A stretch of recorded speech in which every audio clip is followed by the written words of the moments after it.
In this video there are a few tips about what to do if you're given a script by a producer who hasn't enough money or sense to hire a decent enough group of different voiceovers together, and they ask you to do every voice as if they're from different characters. So it could be an animation, some sort of cartoon where you play different characters.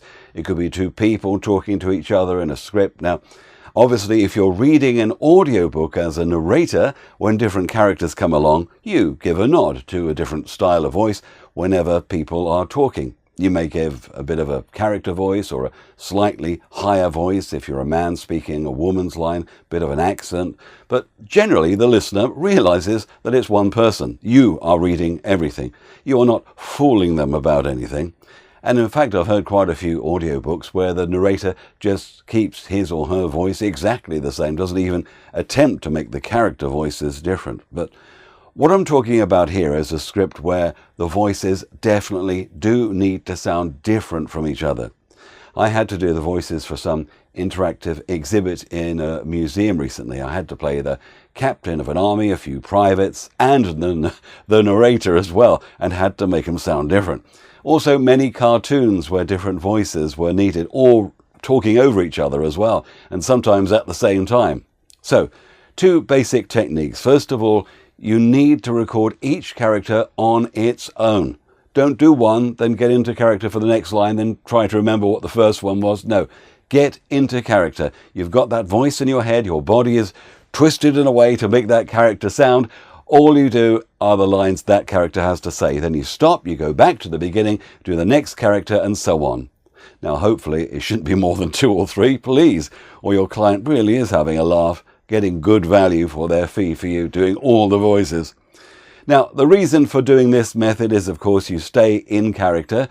I know it will take longer to edit afterwards, but you see quite often scripts of people talking over each other anyway, so you would need to fiddle around in edit with multi-track facilities, and so it's a bit of a fag, but it will work fine.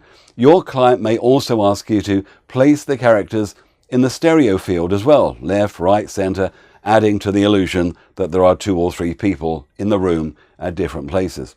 And it sounds much more natural when people speak over each other. And you can do breathing and sighing before you speak and all that stuff.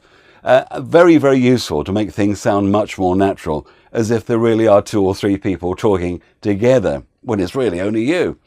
Another handy tip is to make different characters record at different distances from the microphone. So one character could be really close up, one could be a foot away at 45 degrees, and so on. A second tip is a post-production one. Now, this is where you use subtle, and I mean subtle, electronic techniques to make your voice different. What I use all the time in my software program, Adobe Audition, is pitch shift, where making your voice slightly higher or slightly lower, while also recording in a pitch higher or lower, really makes your voice sound very different if you know what you're doing, and please be subtle.